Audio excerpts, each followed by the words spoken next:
And welcome back to another episode of PWT Talks NXT here on the PWTorch Daily Cast or on YouTube, depending on where you are watching and or listening.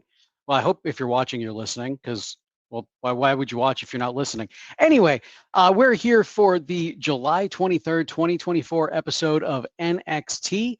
And here to talk with me about NXT is a good friend of mine, Jobin. Jobin, thank you very much for jumping in tonight on short notice to fill the co-host chair.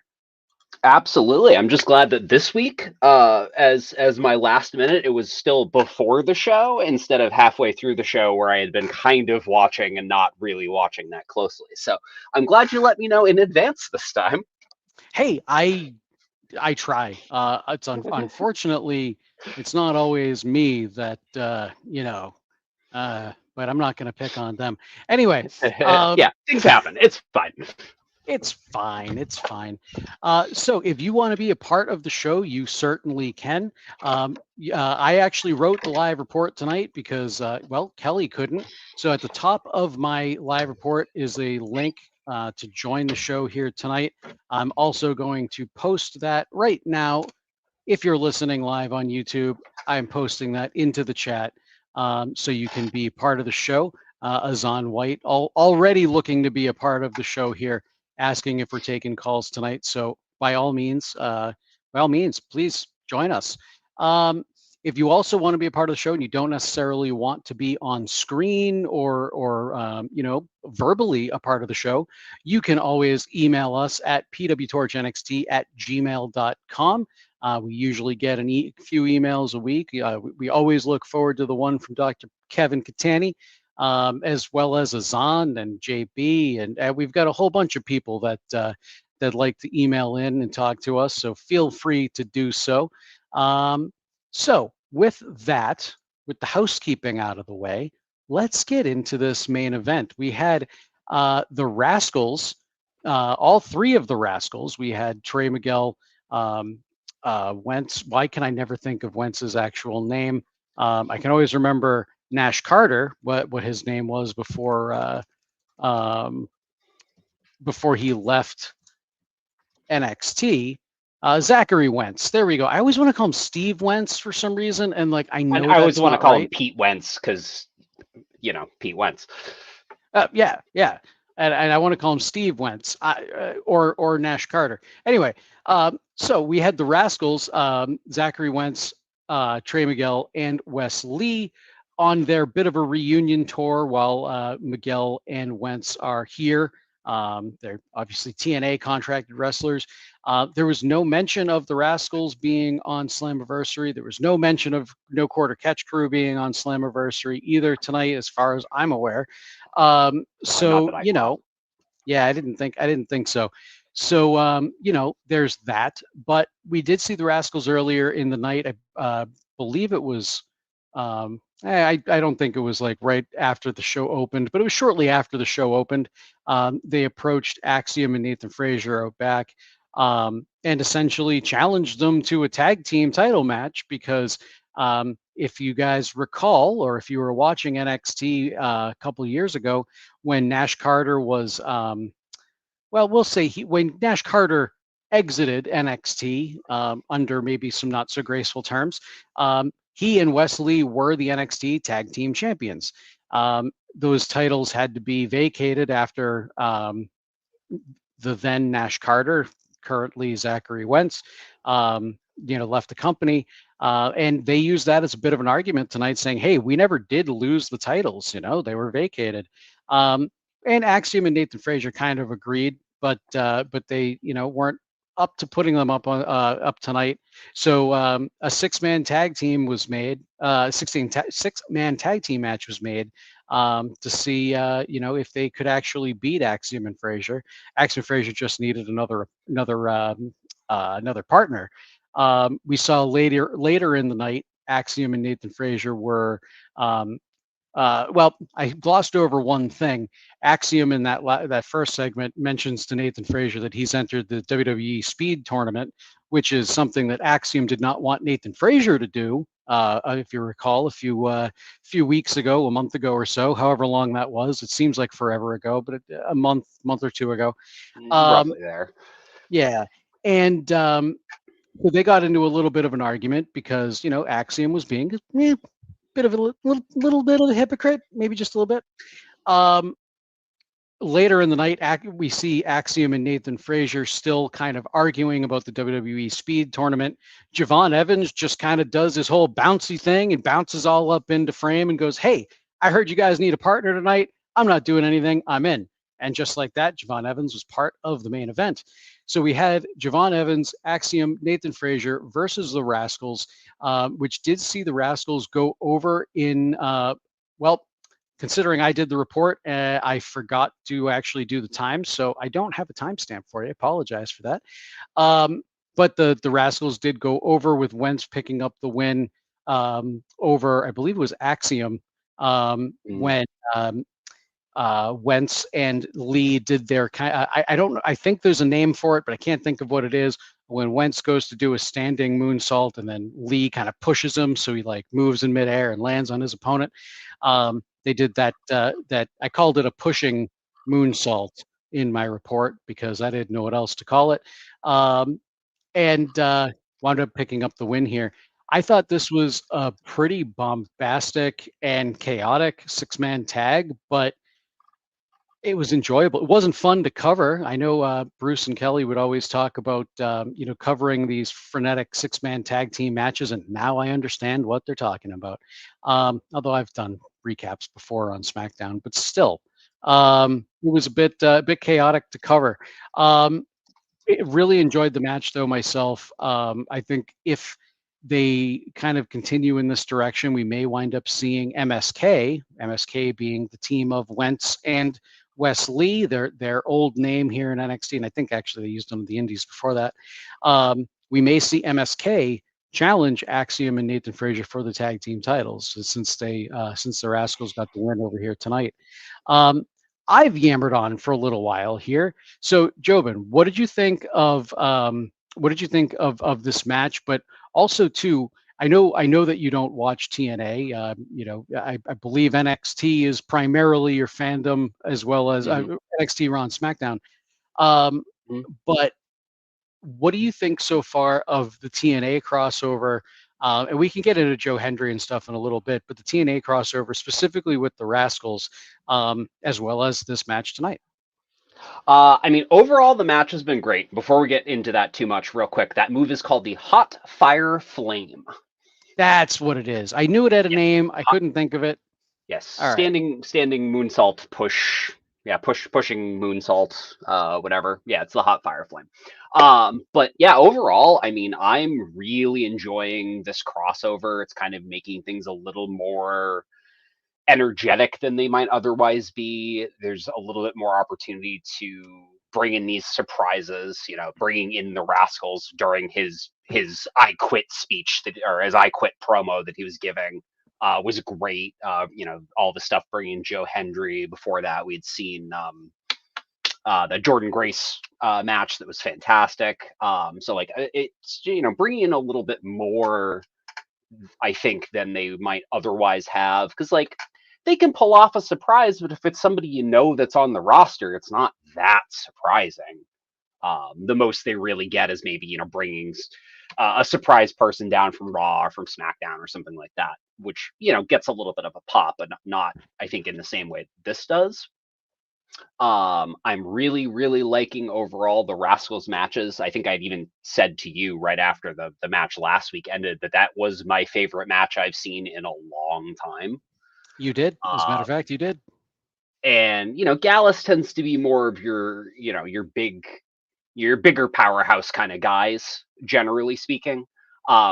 Whereas this versus Axiom and Frazer and Javon, all of your really high flying, very frantic, high energy matches. They makes it a fantastic pairing in my opinion. Javon integrated, I feel like pretty well with Axiom and Frazer being, as far as I can remember, the first match with them, maybe not against them at some point or another. I it's the don't know that first, he's as far as even. I'm aware, it's the first time they paired the three of them have paired. Well, Yeah, and I don't the three people couldn't be a recall. pair, but you know what I mean. Right. I don't know if Javon has had a match against either of them that I can think of because he's a singles and they're a tag team. But either way, that worked out very well. A couple of really cool, 5 people involved suicide dives, especially the back to back, all the Rascals moves. Because like, you get some really good, um, 2-man like tag team moves in tag team pairs because those are the exciting moves. But I don't know that I can think of a 3-man tag team that has such really um, coordinated moves. There's a lot of those 3-man moves that just work really, really well. Mm-hmm. So yeah, overall, big fan of this match. All right. No, good. I think we gathered that. I think we gathered that. I would think so. Yes. Now it's in the addition of Javon Evans with Axiom and Nathan Frazer to me was a treat because I've really wanted to see Javon Evans and Wesley mix it up for a little while now. Their styles are very similar. Javon Evans really does have I don't want to necessarily say a style of his own, but man, he really knows how to make some of these moves his own, as does Wesley. And a lot of I know I've drawn a lot of comparisons between the two. I know Kelly has as well, and uh, it was just cool to see them, actually face off here tonight. Here and there, in the course of this match. I even wrote in the report, I believe they've got a lot of chemistry together, and I would really, really like to see them in a singles match down the line. So yeah, that was kind of the main event with a couple threads weaving its way through the show here. So let's go over to an email from JB. Again, you can always email us at pwtorchnxt@gmail.com. So JB says, "Hi team, it's JB from Detroit." And JB has 5 points here. He said his first point is the sole purpose for having a 2-week Great American Bash because NXT will be on Sci-Fi for the next 2 weeks. So they want to prevent a drastic ratings drop. It doesn't seem like it's been built up to nearly the same levels as it has in years past. So for that one, I don't know. I don't know what you'd have to say on that on that there, Jobin. But I know for that one, I don't know for sure if they're definitively doing the Great American Bash on these 2 weeks because of the switch to Sci-Fi for the next couple weeks off the USA Network. But I'm sure it probably played into it. The Great American Bash, New Year's Evil. There've been a few of these PLEs on, well, the PLE lights, as we've been calling them, the ones that take place on a traditional NXT on Tuesdays. They've been doing 2 nights for some of these, not all of them, but some of them. So I think the 2 nights was probably going to happen anyway. And they probably, if I had to guess, I think they probably may have put them on for these 2 weeks, try and keep viewership up. What is the end game to the brewing Joe Hendry Gallus feud? In terms of how it'll transfer to the ring, will Joe Hendry get some friends to even the score and create a reason for 6-man tag? If so, who might those friends be? Could they be others crossing over from TNA? Will Joe Hendry's concert be a diss track on Gallus, and will Gallus interrupt the aforementioned concert? So we'll take those 2 points and kind of roll them in together here. So, Jobin, what do you think about this whole Joe Hendry and Gallus thing?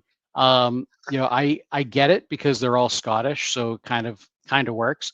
But in terms of how JB is asking about how it'll transfer to the ring, I do kind of see it going towards some sort of a 6-man tag or something like that. I think it would be kind of cool for them to bring over some people from from TNA. Names don't really come to my mind right now because I'm not that big of a TNA guy. But I'm sure there's a couple out there. So do you have any, and I know you probably won't be able to come up with any names from TNA either, because I know your fandom, but Mm. what do you think about this kind of rivalry between Joe Hendry and Gallus? And if you had to pick a couple people from NXT anyway to join Joe Hendry, who might they be?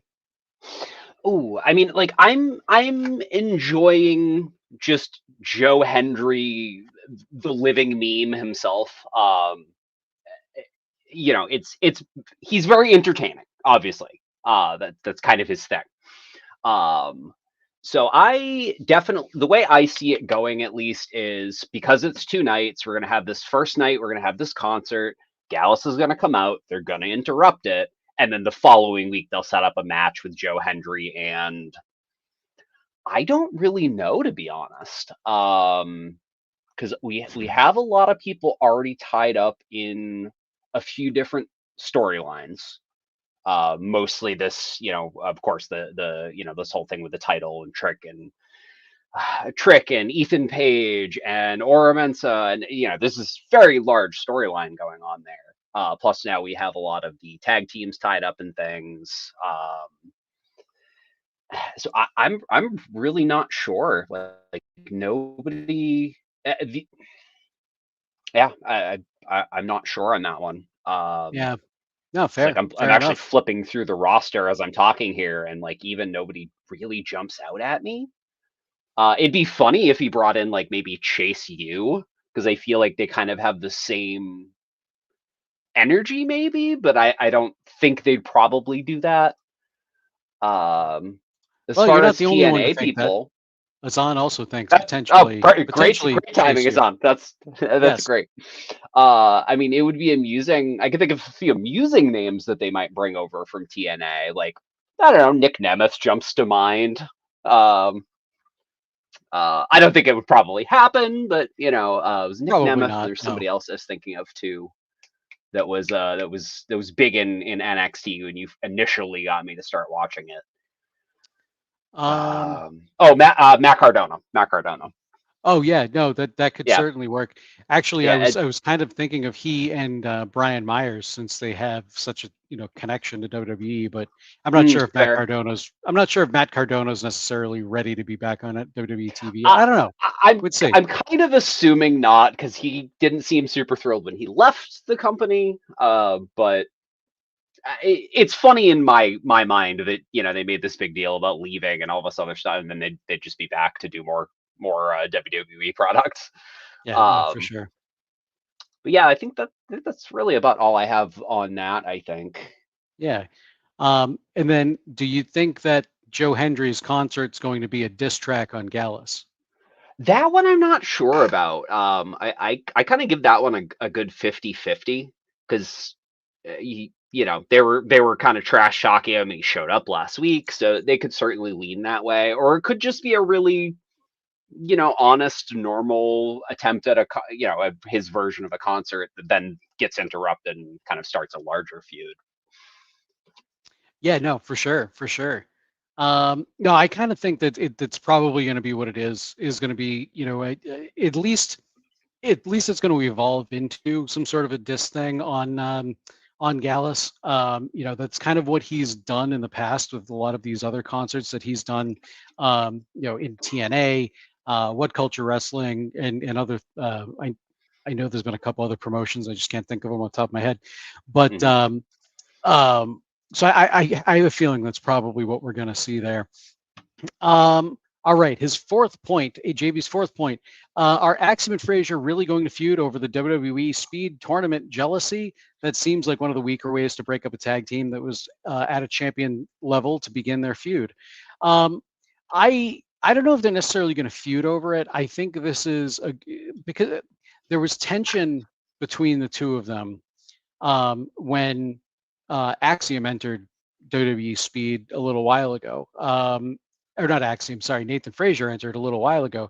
Axiom didn't want him to do it. He thought it was going to take away from their focus on the tag team titles and things like that.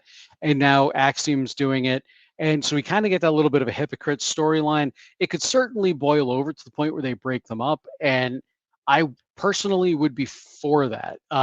not that I necessarily want to see the team themselves break up, but as tag team champions, they've done some kind of heelish things. They haven't really seemed like tag team champions to me. Completely. Like I like them, but I haven't liked their run. So, and we've talked about that here on the show before. Um, I'd like to see them drop those titles at some point in the near future.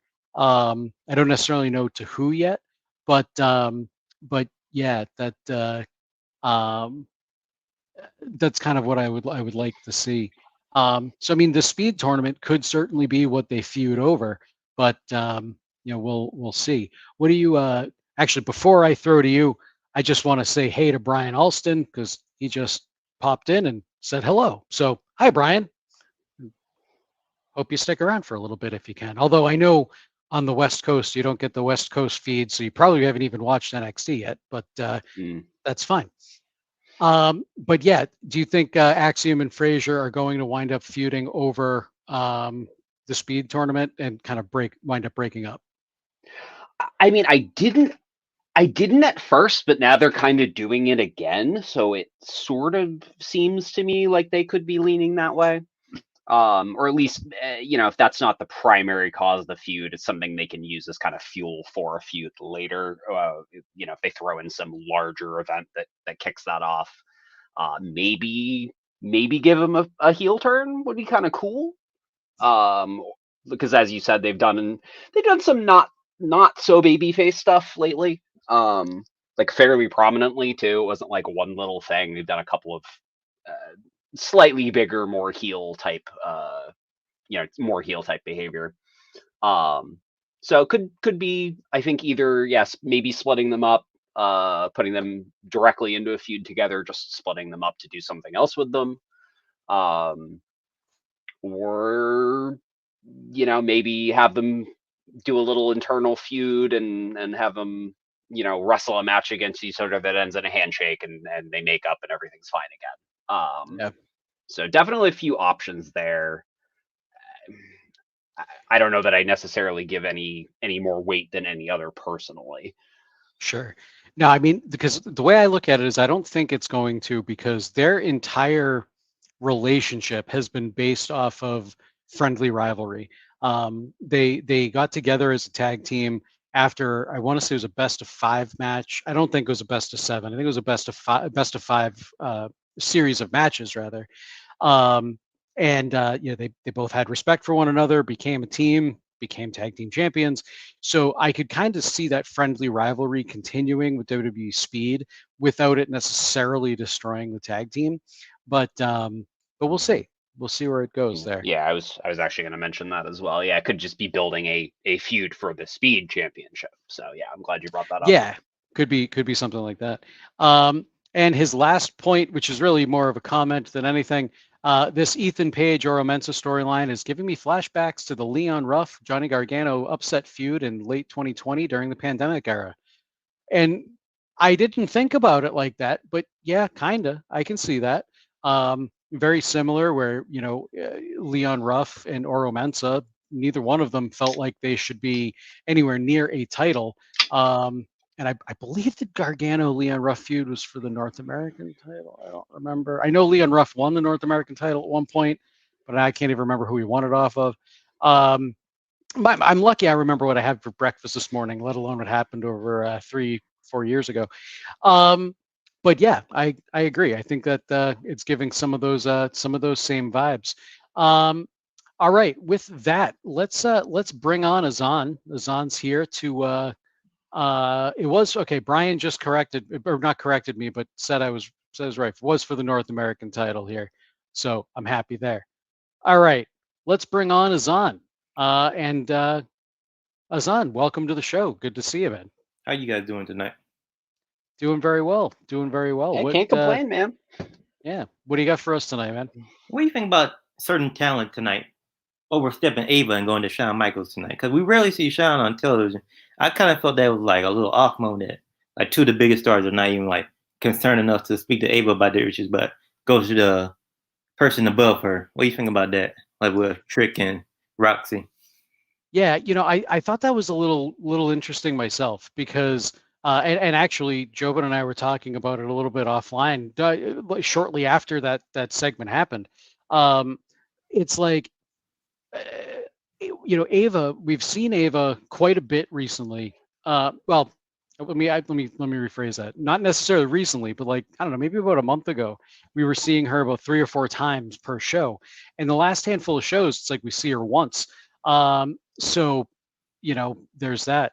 But the uh, um, I just completely lost my train of thought. Um, wow, it's just gone. The idea about talent coming to Shawn Michaels was you. Oh, right. Thank you. But yeah, so we haven't really seen Ava on TV a whole heck of a lot. So it's like I was wondering if maybe they're keeping her off TV or if there was a reason for it or whatever. And I still have no idea. But it's weird because they've also been doing the same thing with Adam Pearce lately, where the Chelsea Green, Piper Niven have been like waiting outside of his office to talk to him, and like you don't actually see him. They're doing almost the same thing now with Ava, which is a little weird that they're doing it like the same thing in the same week on 2 different shows. Yeah, no, exactly. But no, it is weird, like I said, that they kind of bypassed Ava, went straight to Shawn Michaels, and then Ava just didn't really have any issue with that. I mean, maybe it's because Shawn was just sitting at Gorilla and they happened to walk past him. I don't know. But when you have an authority figure like Ava on the show, I would like to see her be the one that kind of handles a lot of these things, and then Shawn Michaels only gets brought out when there's a really big issue and for some reason Ava can't resolve it, or maybe she gets pulled into the issue and she's a little biased or something like that. Shawn Michaels comes out to set the record straight, something along those lines. But I don't think he should necessarily just be put out there to get screamed at by Trick Williams and Roxanne Perez. I think I even said to you, Jobin, that it's HBK can't control the show. Yeah, because I sent you my favorite note of the night, which was Roxy is entitled, HBK calls for commercial. Yes. It was weird because like like Sven mentioned, you normally you have that authority figure there for those story beats, and they're just not using her. Yeah, like maybe she's on vacation. I don't know. Yeah, maybe, right? Yeah, I think that they've pre-taped her segments or something. But Azan, what else do you have for us tonight? What do you think about the developments with No Quarter Catch Crew? I know WWE is kind of fast tracking Tavion Heights with the spotlight a little bit, with opportunities in TNA and now Noah. What do you think about with what's the lady name that was joining them now? I forgot. Ren Sinclair. Yeah, it's forgettable. She's a good talent, but his name's this. Oh no, I know. Matter of fact, every time I see her, it's Ren Sinclair and Izzy Dame. Every single time I see them, I go, "Who's that?" And I have to like either ask Kelly or like look it up or something. I had to do that tonight. I had to look at Kelly's report from last week just to remember who the heck Ren Sinclair was when she showed up with No Quarter Catch Crew. I wish they'd put the names up on the screen like every single backstage segment, if rather than picking and choosing which ones they're going to do it on. But that said, I like the No Quarter Catch Crew right now and kind of what they're doing. I think I liked it better under Drew Gulak, but I think the company might just be better without Drew Gulak. But let's not get into that. In terms of fast tracking Tavion Heights, yes, they definitely are. I feel like they definitely are. But at the same time, I also feel like he can handle it. He can, like, anytime I've seen him in the ring so far, he kind of, he definitely impresses me. I haven't actually seen the match from Slammiversary, but I've seen a couple highlights of it, and he looked good in that match as well. So I think he's kind of at a point where they can lean on him a little bit, and give him some of those, opportunities to shine. Jobin, do you have anything on that? Not really. I'm not super familiar with Tavion Heights, but what little I've seen so far has been great. I mean, I know he Sure. was on Level Up for a little bit, and then and then they moved him up, which I don't actively watch, Level Up or anything, but those first few rounds they brought him up for that. Was it for the tournament there? Breakout tournament. Yep. He didn't win, but he did pretty good. But nobody's beating Obafemi, so that's not that surprising. What else do you got for us, Azan? What do you think about the redemption story kind of doing with MSK and mostly Zachary Wentz for the NXT audience? Seemed like he overcoming something from the hatred from a couple years ago from the crowd and negativity and more, putting him in a more positive light. Yeah, I mean, I'm not completely okay with it, but I'm also not okay with it. He was let go from the company from a while back due to some, I think it was officially, it was a picture that was posted of him in a costume from many years ago that was a bit inappropriate. And then there was a lot of controversy around that photo and other things between him and his partner at the time, fellow wrestler Kimberly from I think actually I don't even know where she is right now. I know she was in. Jobin and I watched her wrestle in Shikara a few times, but I can't remember where she landed up right now. But so that's why he wound up leaving the company. Nowhere, I think. Yeah, that could be. I think she may have taken a hiatus from wrestling. Now that I think about it, but yeah, nope. She announced her retirement May 6, 2023. So she is done until we hear otherwise. It wasn't too long. I think maybe it was within 6 months, 6 to 8 months or so of this whole thing with Zachary Wentz and NXT and then just all of this back and forth, he said, she said stuff between the two of them. The way I feel about it is people make mistakes. People are we're human. We may not understand the severity of something when we make fun of it, and then find out about the severity of it later, and then go, "Ooh, I shouldn't have done that." From everything that I've seen and read, obviously I don't know the guy personally, so I don't really know what his actual feelings are on it. But everything I've seen and read, he's apologetic. It's not something that's reflective of who he is today. It was something that he did a long time ago, and he's still a bit uneducated about the Holocaust and World War II era and all of that stuff. I think some of it was probably some PR moves and whatnot to kind of save a little bit of face, but I tend to try and give him a little bit of a pass. I haven't heard of any other major incidents with him, whether it be just being a pain in the ass or a nuisance or anything that's racially charged or anything like that. So I know like myself, I grew up a very naive, was very, very naive and sheltered growing up, and I made some big mistakes in high school just because I didn't know any better. It's not reflective of who I am today, and even then I was horrified. But people grow, and I think they're able to kind of overcome some of those things. Not everybody, but some people can. So I try to give him I'm giving him a bit of a pass. It's not completely comfortable with me, and every time I see Zachary Wentz on TV, I'm reminded of all of that. But like I said, we're human. Do you have? I don't know. I don't know if you know much about all of that, Jobin. I don't know if you have anything you want to throw in there or. No, nothing to really add there. I know about what you've said, and not anymore. So, yeah. Brian Alston chimed in saying that he thinks Wesley is a singles help the NXT universe embrace him and him being, I believe, Wesley in this case, and are okay with Zach Wentz and Trey Miguel debuting. But before the NXT universe wasn't really feeling MSK. And that's something that I can agree with. I've said this many times on the show before. MSK, for some reason, they just didn't grab me. And it was very surprising. They had energetic music. They were a very energetic and bombastic team, as we saw tonight. But there was something about MSK that just, I didn't care. Oh, yeah, please do. I believe it was, I don't know, the rumors were that, is he the super fan or whatever? Yep. I believe something along her parents were against them for some reason, and they were just encouraging other members of the crowd to be against her.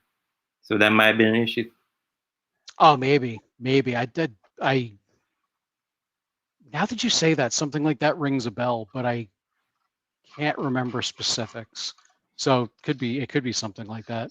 But because I know I've heard rumors of her parents, or at least her father anyway, being somewhat problematic at times. But I, again, don't know enough about it to know if they're just rumors or if that actually took place. But kind of going back to apparently Meltzer did some confirmation on that, but okay. So yeah, we'll go off of that, but kind of getting back to the topic of whether or not Wentz should be kind of forgiven a little bit or not here. Brock Benningfield chimes in saying, if he was younger, and if he was younger, I'm assuming he means if he was younger when the incident happened, when the photo was taken, and he's sincerely apologetic, then I think he should get a second chance. And that's kind of how I feel about it. We've all made dumb mistakes when we were kids. I mean, Jobin, I don't think any of us would want to go back through our Twitter or anything like that from 10 years ago. That's not an invite, people. Don't do it. No. But I know I wouldn't want to go back through mine because no. But yeah. So anything else is on for us? Oh, speaking of, so what do you think about the introduction of Cedric and Ashante being to NXT so far? Because I feel like Cedric needs this, but he's not really going for his character. Like Ashante is already establishing himself, maybe because he hasn't been exposed. No, I feel like this is like Cedric's make or do or die for WWE. This is his like last break they're giving him in a way. And I mean absolutely no disrespect to Cedric Alexander when I say this, but I am shocked that Cedric Alexander is still employed by WWE. He's had so many different start and stop pushes, whether it be in the cruiserweight division or then with Bobby Lashley and MVP in the Hurt Business. I knew if I kept talking, the name would come to me eventually. He's had countless other kind of start and stop pushes here. Honestly, I figured he'd be a name that we saw cut a long time ago. I'm glad he's not. I'm a fan of his work, and I both in ring and on the mic. But it just kind of felt like he's always been a bit of a bit player, small player, and never really truly got time to shine. Every time he kind of did get a little bit of that shine on him, it would only last for that 15 minutes of fame, if you will. Kind of, I think probably the biggest of that being during his Hurt Business run. So I know I was very glad to see him show up last week in NXT. I think it was last week was the first time he showed up, but whatever was the first time, I was glad he was. I know Kelly was as well. I think this might be, I mean, and I don't have any proof of this or anything like that, but just kind of going off of my own kind of gut feelings from, watching, Cedric's career over the last handful of years, it wouldn't be surprising if, this is kind of his last swan song or if they didn't have anything else to do with him and he went down there. However, there have been a lot of performers that have asked to go back to NXT. So maybe that was something too. He was like, hey, I'm not doing anything else or anything of note right now. Can I go down to NXT and help out? So, that there's always that possibility too. Brian Alston just chimes in again in talking about the NXT 8 Years Back podcast for VIP members here on the PWTorch. He says, in the 8 Years Back podcast, we're at the point where Cedric Alexander was in the Cruiserweight Classic and the audience shouted for Triple H to sign Cedric. I remember that. that I forgot about that. So yeah, that's kind of interesting that we're still talking about Cedric here today. Um, any oh, and then on Ashante, definitely glad to see Ashante the Adonis back in NXT. I feel like, he and Hit Row kind of left NXT way too early. And that especially once they lost Swerve to AEW. Well, I say lost her to AEW. They released all of Hit Row and then Swerve went to AEW. But when they got rehired without Swerve, I really felt like they should have gone back to NXT. Top Dollar was really the only one that I felt could handle himself on the mic. Ashante the Adonis, I guess, could, but yeah, and BFAB could to a point, but they all still kind of needed some work, I think, to kind of get themselves a little bit more ready for the main roster. And I think the fact that Ashante the Adonis is the only one still here, kind of speaks to that a little bit. I think he's a great talent, and like you said, I think he's really found his character. He kind of showed that tonight, really leaning into a lot of those heel tendencies against his, in his match against Trick. So yeah, I'm big fan of the two of them. Jobin, I know you probably aren't as familiar with the Ashante the Adonis or Cedric, but if you are, feel free to talk about them, or if you have an opinion, feel free to talk about them. I mean, I'm curious to see where it's going. I'm not very familiar with either of them, to be honest. I know. Yeah, I don't have too much there actually. I'm hopeful that it will be fun to watch, but I'm not super familiar enough, or I'm not familiar enough really with either of them. Yeah, I didn't think so, but I figured I'd invite the opportunity for you to speak on it anyway. And we're not talking about them anymore, but it's worth mentioning. Brock Benningfield said that the Hurt Business could have been so much more. And yes, I agree. They really could have. Azan, we'll give you one more. Anything else for us tonight? I like the match tonight between Josh Briggs and Brooke Jensen, but I'm sick of seeing them together. They need to be separated for like 7 or 8 months. Like, I don't need him feuding with Josh Briggs and Sean Spears or whatever. Like, I feel like they're stuck in a vortex. Like everybody say, Jericho has a vortex in AEW. I feel like these two men are in a vortex together, and it could be good work with Sean Spears and Brooke Jensen, but Josh Briggs need to be out of the story. What's your opinion? Yeah, I mean, they're so synonymous with each other right now, especially where they're in NXT. I think if maybe this was a main roster, and I'm not saying that they are advocating for them to be called up to the main roster just yet. Briggs, sure, but definitely not Jensen. Although my opinion on that may have changed after this match tonight. But they've been associated with each other for so long. It's kind of be nice to see them doing something a little bit different. Now, granted, this is something a little different because they've been a team this whole time, and now they're kind of against each other, with the exception of that 1 or 2 weeks where they weren't and they feuded because Kiana James won Brooks Jensen over or whatever. But other than that, they've more or less always been a team. They broke up a handful of months ago because Josh Briggs wanted to kind of start focusing on his own thing. Fallon Henley wanted to focus on her own thing, which is what led us to this kind of broken Brooks Jensen character. I think it's okay still right now because it's a little different where they're feuding, but once this feud is over, definitively over, which I hope is somewhat soon. It's interesting, but I still hope it's over somewhat soon. They kind of go their separate ways, and they may not interact again until the main roster, or at least a handful of months or so. Because it feels to me like it's getting. Just seeing the two of them together is a little stale. I'd like to see what they can do as singles competitors against others. Now, granted, we've seen that out of Briggs. He kind of danced around the North American title, and I think even the NXT title scene for a little bit there as a singles over the last few months. but Jensen, kind of by design, with this whole, kind of upset and broken type of a character, we really haven't seen much out of him. So this match overall, though, I thought was really, really good. May as well kind of touch on that while we're here. It was our opening match tonight. Josh Briggs versus Brooke Jensen, no disqualifications.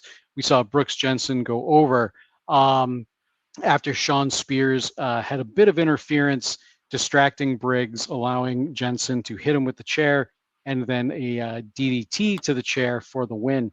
So I mean, this feud certainly isn't over yet, especially where this wasn't a clean finish. We'll see where Sean Spears kind of fits into this as time goes on. But man, I thought this was a brutal match. The two of them have some great chemistry together. I think they know each other very well, considering the fact that they, teamed up together for so long. They're probably, I don't know for sure, but they're probably good friends outside of the ring. For them to kind of have the chemistry that they do have. They kind of beat the hell out of each other here tonight. Some of the welts on the back of Josh Briggs from that kendo stick, they were pretty gnarly. A little bit of color, or was I seeing things? You may have. I don't remember it, but I'm not saying I wasn't there. I remember seeing the tonight I was focused on writing the report, so I had my eyes on WordPress a little more than the show at times. But I just remember those welts on the back of Josh Briggs. Jobin, do you remember seeing anybody bleed in this match?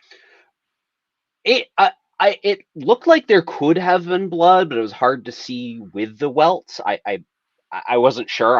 I first thought it was blood, and then I went back on that, and then I thought maybe it was again later. So it's certainly possible, but I can't say for sure until I go back and watch some highlight clips and stuff. Yeah, no, for sure. But no, for at least for now, I'm definitely interested. I'm interested in this, but like I said, I would like to see it over sooner rather than later. I would like to maybe see them take the chance over maybe the Great American Bash to maybe put Josh Briggs and Sean Spears in a feud together. That could be fun. Maybe go kind of that route with it and just kind of use Jensen as like kind of a stepping stone into that feud, or like, so there is interesting things that they can do with it and also separate them, which I think, as you guys have both said, I think it would be good because they are so synonymous together. It's just not that exciting. Yeah, no, exactly. Brock agreeing with us, Brock Benningfield agreeing with us, saying that these two men beat the hell out of each other and that Briggs' back was really messed up. He didn't use really, he didn't say really, he just said it was messed up. I just added in really because it was really messed up. All right. Azan, thank you very much, man. We appreciate you always joining in. All right, enjoy your evening. All right, you too, man. Very much, sir. Take care. All right. So let's keep going here. What else haven't we talked about? I should have been keeping up with my notes. I usually have my notes with all things, and then I delete them as we talk about them, but I don't think I've been doing that. Let's see. So we had that brief. Sorry, go ahead. No, we get that brief what? We had that brief little promo where we touched on it previously with the D'Angelo family and the No Quarter Catch crew, where they're pushing Tavion into the match with the presumably Tony D'Angelo himself the following week. Excuse me, I had to yawn. No, so actually, yeah. Why don't we talk about that a little bit? So we saw the No Quarter Catch crew approaching the D'Angelo family backstage with what looked to be a ransom note. And they wanted to know who wrote the ransom note.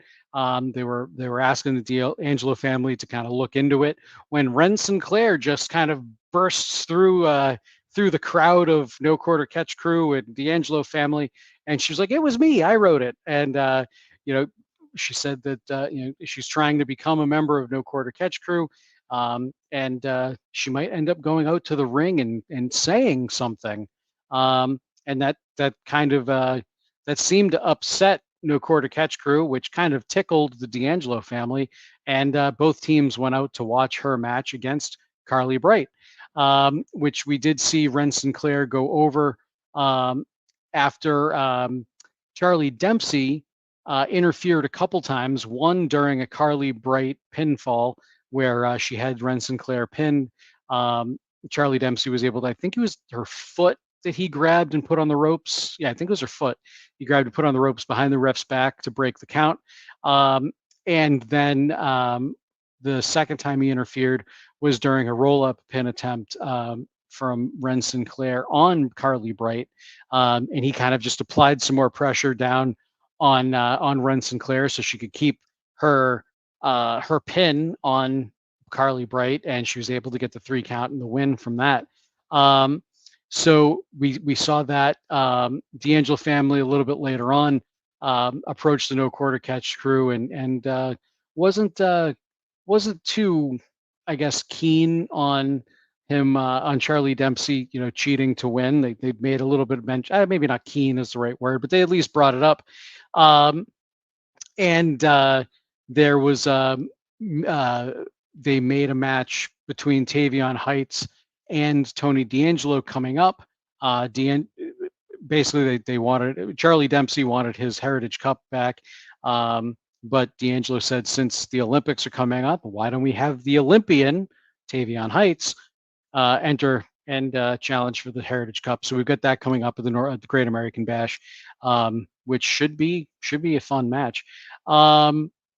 So yeah, Jobin, what do you what are your thoughts on these kind of couple backstage segments with No Quarter Catch crew and the D'Angelo family, as well as Carly Bright versus Ren Sinclair, and Ren Sinclair trying to align herself with the No Quarter Catch crew? The mute button strikes again. It sure does. Overall, I would say I'm pretty pleased with this storyline. It's one of the or at least to me, one of the more fun, like sort of goofy heel turn storylines that I've seen. Taking these baby faces, I guess. I didn't see too much of what they were doing before they lost the cup, but baby faces and heels, and now they're trying to trying to mimic the D'Angelo family with the No Quarter Catch crew. The whole thing is very amusing. Ren Sinclair trying to join, I guess, makes sense, just so they can probably put her in a match with what is her name that is in the D'Angelo family? Oh God, if you didn't ask me, I could have told you. Exactly. Yep. I'll look it up, but yeah, they can add another match there, I think, which is good. You kind of play up that dynamic, because I have a feeling the whole mock crime family No Quarter Catch through thing isn't gonna stick long term. Adriana Rizzo, thank you. I think they can put Ren in a match with her, and do something with that. So overall, I mean, it's a fun storyline. I'm enjoying it. The matches have been good. I don't see them keeping 2 crime family gimmicks going at the same time. Seems like a lot, but I guess we'll have to see on that one. All right, we kind of mentioned Trick Williams versus Cedric Alexander, but we hadn't really talked about it. So to start the show tonight, we saw Trick Williams showing up to the arena, walking in, being greeted by fans and fellow wrestlers. And it looked like he was about to head to the ring when Cedric Alexander stopped him and was like, "Whoa, I thought we talked about this, man." And Trick was like, "Nah, man, we did talk about it, but I'm not going to listen to you. I'm going to go out there and I'm going to call out Ethan Page." I don't think he said those exact words, but I'm paraphrasing. He ends up going out to the ring, calls out Ethan Page, saying he wants his NXT title back. Cedric Alexander makes his way to the ring and kind of cuts down Trick a little bit, saying he should have listened to him. He's the one, he's held the championships before in WWE. He knows what it's like to lose it and want to be back on that hunt. And then Ashante the Adonis winds up making his way down to the ring, telling Cedric, like, "Hey, look, I told you so, man." He wasn't going to listen. and kind of playing a bit of a foil there for the two of them. It ends up kind of devolving into a bit of a, I wouldn't say a screaming match. That's what I was going to say, but it was far from a screaming match. But some back and forth between all three when Cedric Alexander winds up taking offense to something that Trick Williams said, essentially implying that Trick was better than him. So like I said, Cedric kind of take offense to that. Ashante wound up running his mouth. I forget exactly what he said, running his mouth in Trick Williams' face. And Trick wound up just clocking him one, which wound up setting up a match between Cedric Alexander and Trick Williams for later on in the night. That match did see Trick Williams go over. I thought this was a pretty solid match. There were times here where I thought that the offense was just a little bit too back and forth. There was one point where we came back from a commercial break and they're both just in the ring, punch, and then person would stagger, and then they'd throw a punch, and the other person would stagger. And it was just back and forth like that for about a minute or so. And I think if we had seen the full build to that moment, it might have been okay. But where they did that coming back from a commercial break, to me, I was like, come on, guys, let's just get back into it. So that was really my one big nitpick about the match, and that's really a very small nitpick. I thought they had great chemistry together. Like I said earlier tonight, I think Cedric Alexander's fantastic talent. It's just every time he ends up getting a bit of a push, it gets a little bit stopped. So I think this is a cool match and kind of a cool stop here for Trick Williams. I wouldn't be surprised if we wind up seeing him facing Ashante the Adonis at some point too.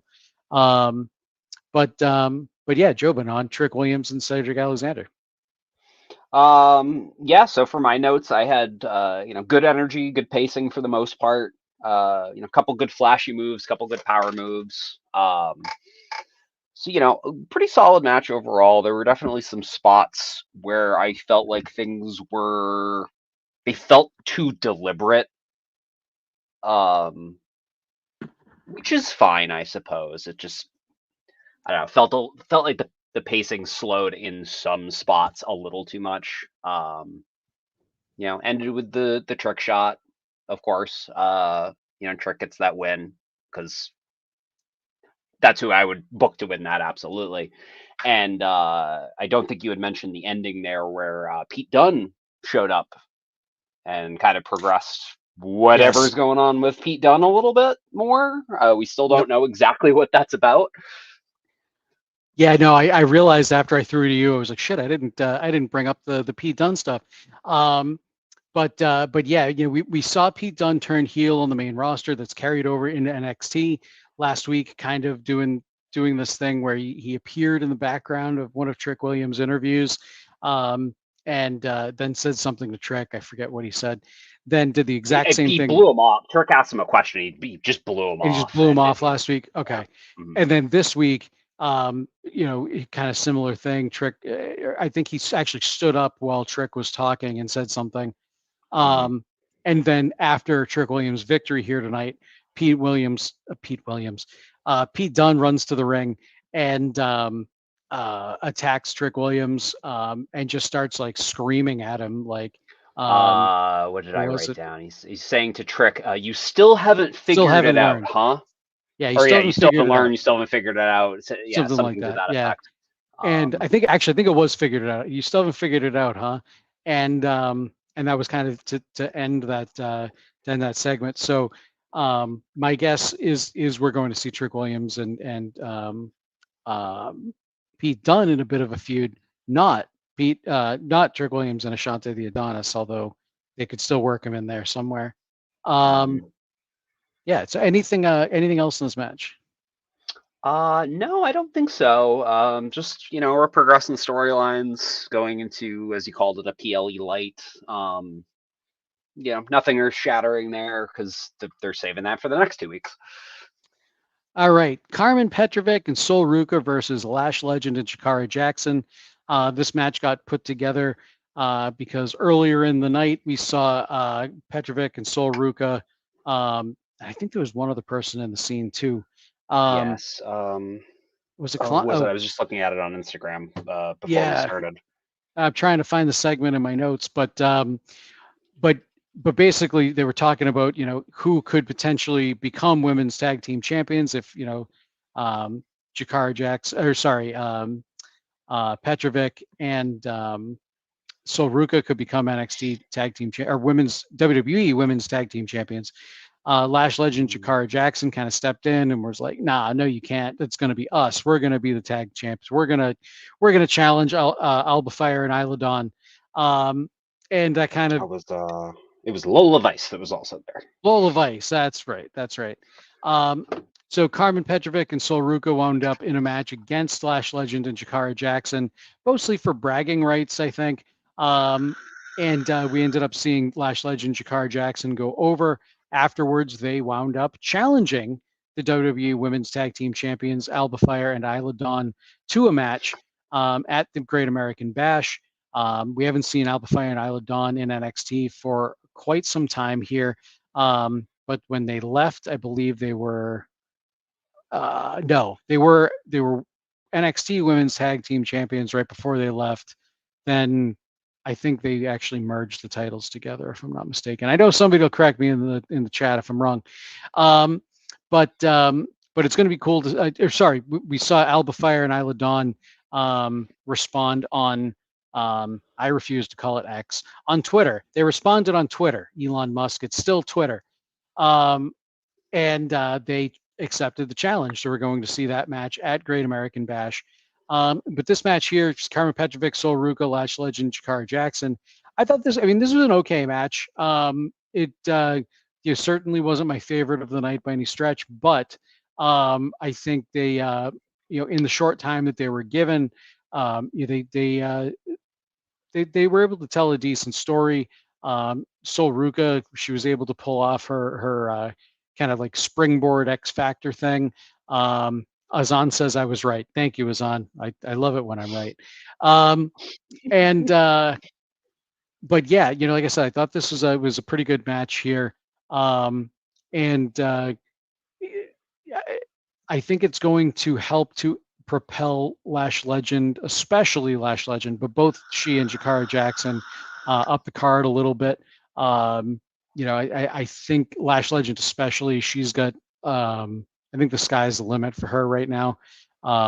She's between her character and her ring work and just how much she's improved from her debut to where she is now. I think she's going to have a great career here. And Jakara Jackson, I think she's just a bit of a step behind Lash Legend, but that's not to knock her whatsoever. I think she's finally falling into her character, and she's doing a pretty damn good job here as well. So yeah, what did you think of Carmen Petrovic, Sol Ruka, Lash Legend, Jakara Jackson? I mean, I am always happy to see a Sol Ruka match. Yes, yeah, you as are. you said, it was good pacing for the most part. My personal favorite part was I thought they had great use of the non-legal partners.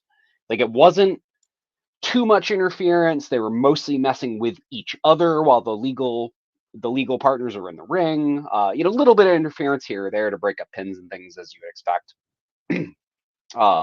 But I feel like we don't always see as much of that as I personally would like in matches. It's more directly interfering with legal partners. Yeah, I mean, Lash gets the pin, which is great. She's got such great power. It's always fun to watch. And then, yeah, I mean, fairly standard call out on the Unholy Union, which for some reason WWE isn't using. Did you notice that? Yeah, I don't. They're not, are they? They are the Unholy Union. They're listed on the roster page as the Unholy Union. They have yet to call them that since they made a reappearance. Yeah, no, I think you're right. I don't think they've said those names at all. Not that I've caught anywhere, at least, but I don't know. So I don't know what they're doing because they're still leaving it up on the roster that way. But yes. But yeah, all right. So let's continue on here. We've got a bunch of segments to talk about, but we'll hit those in a bit. Oro Mensah versus Ashante, the Adonis. We saw Oro Mensah go over here. This was kind of set up in a similar way to the match Trick Williams earlier in the night. But actually, no, I take that back. I think this was actually one of the few matches that was actually booked for tonight. So yeah, that's what it was. I take that back. But yeah, they're trying to build Oro Mensah up, I think, to be a bit more of a main event style player here in WWE, which is surprising because Oro Mensah wasn't a name that I thought would kind of reach that point. But man, he's really doing a great job here, kind of trying to get under the NXT champion Ethan Page's skin. And to the point where Ethan Page is going straight to the GM, going straight to the Rock's daughter herself, Ava, asking for for a match to put his own title up on the line against Oro Mensah, just to make Oro Mensah go away. So I think I think this is pretty sweet. Like this is an interesting story there. Not necessarily what we're talking about right now, because we talked about the match, but kind of all flows around the match, I guess. These two had some fantastic chemistry together, I think. Very bombastic match. It was kind of in the same vein as our main event, the Rascals, Axiom, Nathan Frazer, and Javon Evans. It was just a lot of high flying action, a lot of back and forth, as we saw also in the Trick Williams Cedric Alexander match. But I think it works because Oro Mensah did pick up the win, but Ashante the Adonis, he lost. He went down fighting.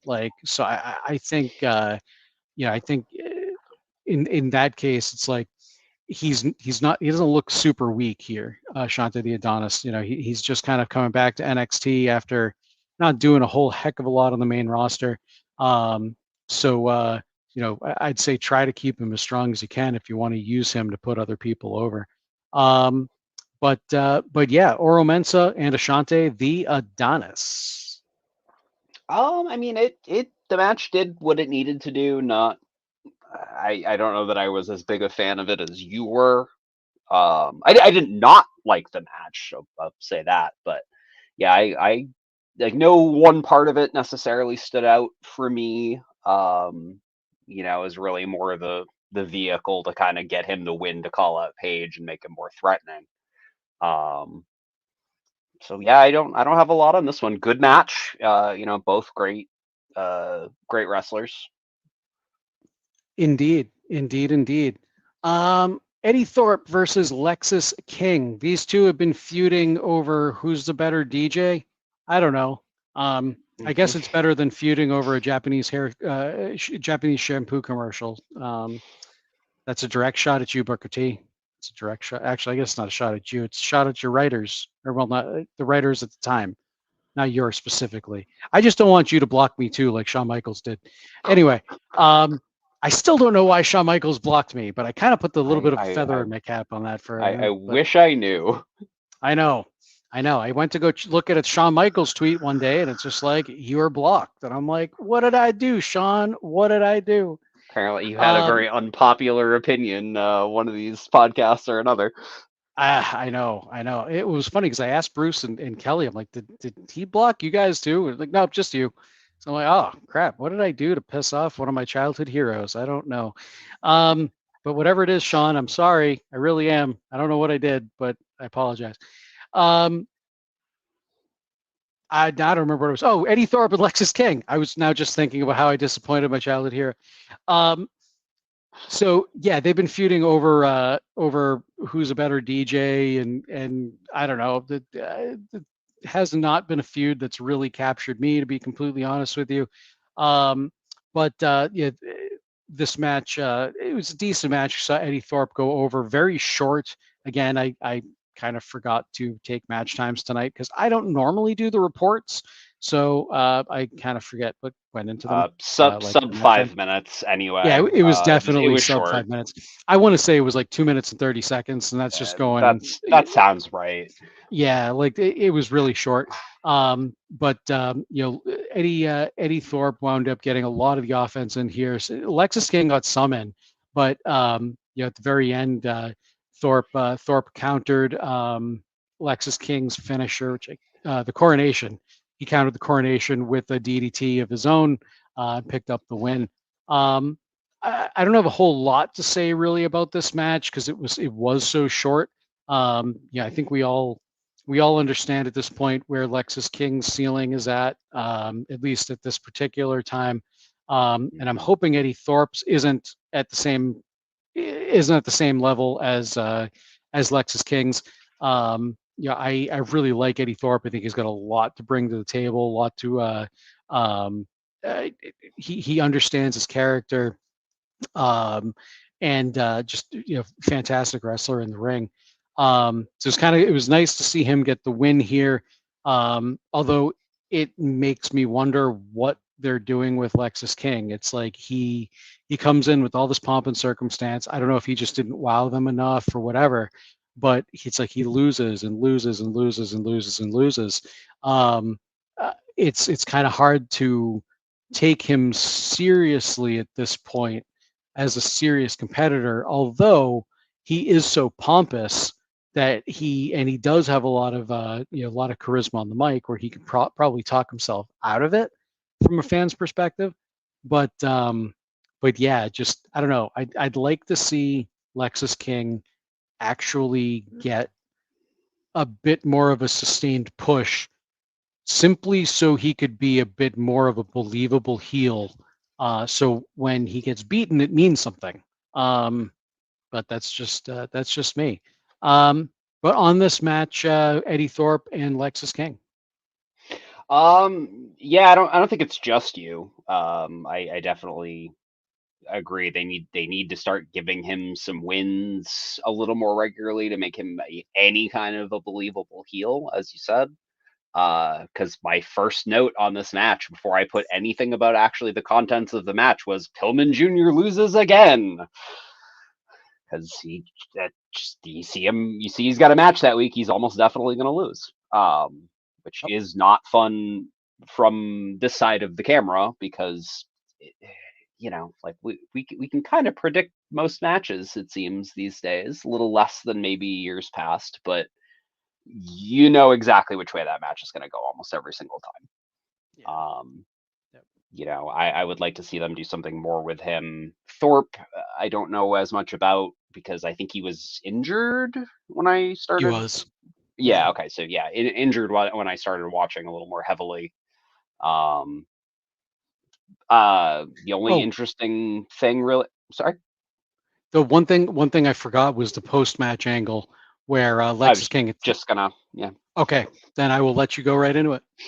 Yeah, that's all I was gonna say on that was this little post match, he loses, but Lexis King gets him out of the ring, pins his wrist and forearm between the steps and the pole and gives it a crack with his cane thing that he's been carrying around now for a little bit, since his Dante Chen, what do they call it? The something cane match? Singapore cane. Singapore cane match. Thank you. Yeah. Since that, he's been carrying that around here and there since then. So he kind of gives him a good, just one single smack in the hand with that. And that was kind of the end of that, really. It's a Singapore cane if Dante Chen's involved. It's a kendo stick if anybody else is involved. Yeah.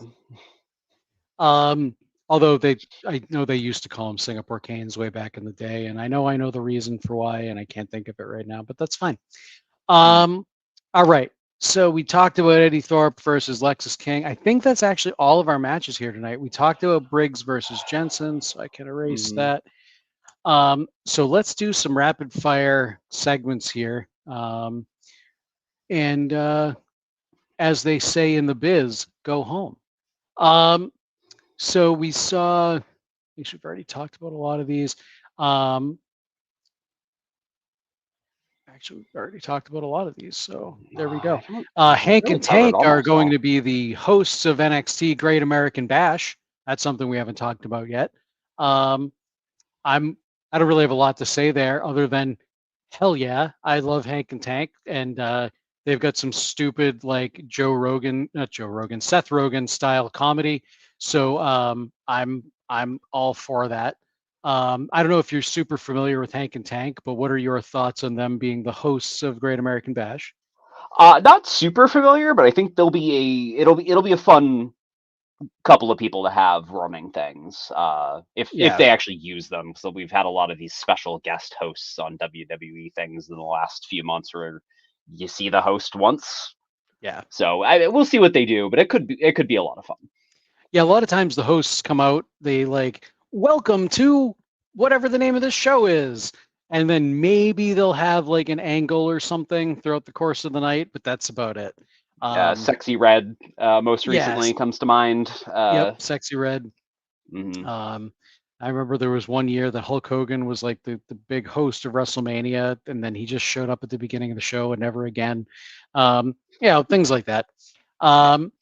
We saw a backstage segment where Kalani Jordan discovers discovers a social media post from which was showing footage from last week where Tatum Paxley, um, where she had a little interaction with Tatum Paxley backstage, and then Tatum Paxley picked up the Barbie doll that looks more like Kalani Jordan. So Kalani Jordan was watching that backstage on social media and was a little bit kind of weirded out by that. Let's see what else To correct you real quick, that was actually a new social media post, not the one from last week. It was posted earlier this afternoon. Tatum Paxley is playing with her dolls in front of a dollhouse, kind of reiterating some of the same sort of things that we've seen over the last 2 or 3 weeks. But yeah, that was actually a new social media post today. I am glad that you're here because you follow the social media stuff and I don't. Follow everybody on social media. Well, not everybody. I follow a large majority of the more popular people on social media. Yep. Many times throughout the course of the day, Jobin's keeping me up to date on what's going on wrestling social media. So we saw that. We saw Gallus being interviewed about Joe Hendry. However, they wouldn't say his name because they didn't want him to appear like that. For those of you not, I just put Joe Hendry on screen. For those watchers, not listeners. Yes. But yeah, they didn't want to say his name because they didn't want him to appear. Joe Coffey was like ended up challenging Joe Hendry to a match next week, Great American Bash, and then Mark Coffey was like, "Well, I don't know about that," and picks up a poster from that says that was talking about Joe Hendry's music concert that's coming up next week, and then discovered that Gallus's car was plastered in those posters, which I thought was kind of funny and a good way to get under Gallus's skin. Let's see. And I think that's actually just about everything. Yeah, I think that's actually about everything. So yeah, anything on that segment? The Thea Hale interview, I think, is the only thing we didn't. The Thea Hale interview. Cover. That's right. So Thea Hale was interviewed. Yeah, Thea Hale was interviewed by Kelly Kincaid. So it's actually very interesting because to me, Thea Hale's still like new to the roster, right?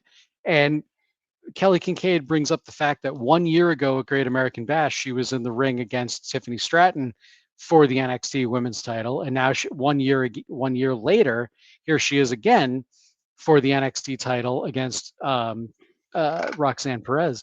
And I thought that was so interesting because at the time last year, I was like, Thea Hale, man, like, I remember watching her start, debut and kind of work her way up to that match. I was so proud of her for getting that match.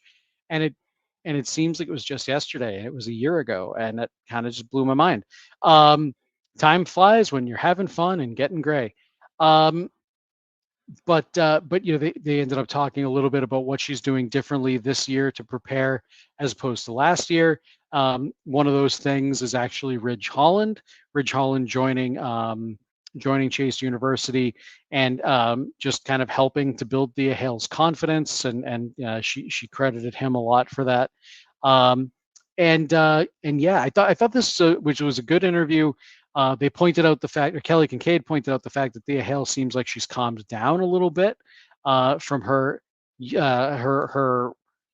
incredibly energetic self when she first debuted, which I think is probably a good thing. As much as I loved that energy, I think it had a bit of a shelf life. So toning it down a little bit without making it go away entirely was probably a good idea. But I thought this overall was a pretty good segment. I don't think she's still a credible challenger for Roxanne Perez. I'd be incredibly surprised if she actually beats Roxanne Perez, because we do have Julia and Stephanie Vacker and waiting in the wings. It feels like Roxanne Perez is probably the one to feud with at least one of the two of them over the NXT title. I feel like it would be almost weird for Thea Hale to have the NXT title and then try to defend it against Julia or Stephanie Vacker or something like that. But I think this was a decent enough segment to kind of get your average fan that may not be behind Thea Hale behind Thea Hale. So yeah, what did you think about this segment? And do you feel like Thea Hale is a credible challenger to Roxanne Perez? I guess I'll start with that point. No, not really. I think it'll be a fun match, but I don't. The way they're building Roxanne up, I don't see Thea coming in to take it. I think like I said, it'll be a really fun match. Because for being, I don't know what, all 5'2" maybe, Thea Hale, pulls off a pretty believable powerhouse sort of moveset. She kind of for does. Somebody of her size. Yeah, like, because she has that high energy, as you mentioned, she gets very, I even said, Warrior-esque. Yeah, like I even said out loud, I think it was last week, she had a match and she comes out and she's doing her normal, like overly hyped walk to the ring and everything. And I said out loud, never change Thea Hale. Like, it's perfect. Yeah. It works for her very well. She pulls it off very well. As far as the promo itself, my note I wrote down, fairly cookie cutter #1 contender babyface interview. Yep. You covered all the finer points of that, but yeah, like it's made to get that average fan behind behind her that doesn't really know a lot about her, see her kind of a little more calm, because the stuff they've been pushing lately has been more high energy, or storylines with other all the other members of Chase U have focused a little more heavily there with the whole Ridge Holland being included angle that they've been running with. But we did forget the most important part of this segment. Dante Chen wasn't in this. Dante Chen wasn't in this, but new merch was. Oh, that's right. Yeah, there was new merch. New Chase U merch in darker colors, which I like. I might actually get one now, because I don't love to wear white typically. Or red. Or red. Fair. Or I don't know colors. If I've ever seen. Not that we can see what you look like here, but I mean, I've known Jobin since high school. I don't know if I've ever actually seen you in a red shirt. Probably not. Probably not. Yeah, probably not. But then again, me either. I mean, every time I do this show, guys, you probably see me in a black one. Yeah, I'm a black and white person for the most part too. So seeing something, even with the red Chase U stuff on it's on a darker shirt, it's fine, because I just picked up my Wyatt 6 shirt the night we were at Raw. So that's a red shirt you've seen me in, or has red on it. That's true. You also had your Finn Balor shirt with a little bit of red on it back in the day. Mm-hmm. All my favorite wrestlers tend to have red in their color profiles. I can't do anything about that. Right. All right, guys. I think that's going to bring us to the end of our show. Hopefully, Kelly should be back with me here next week. But if not, then I don't know. Maybe Jobin will be here again with me, or somebody else will be here again with me. Kelly is currently out in Cleveland doing the work thing. So wish him well out there because Cleveland is a wasteland. I just have personal grudges against Cleveland and Ohio in general. Nothing against you fine folks that live out there. It's mostly my ex-wife. Anyway, with that, I'm Nate Lindberg. You can follow me on Twitter at Nate Lindberg or check the things that I do out at natelindberg.com. Jobin, who are you? I'm Jobin. I'm Nate's friend. I don't really have anything to push at this time, so why don't you go check out Nate's website and go VIP? Hey, you know what? I didn't say that, so let me plug VIP before we end the show.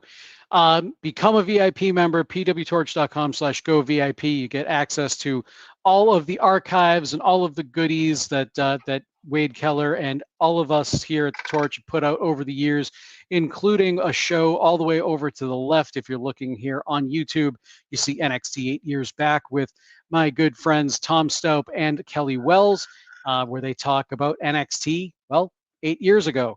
So which is always it's always kind of fun to kind of go back in a time machine and talk about some of the current wrestlers on the main roster during their time in NXT.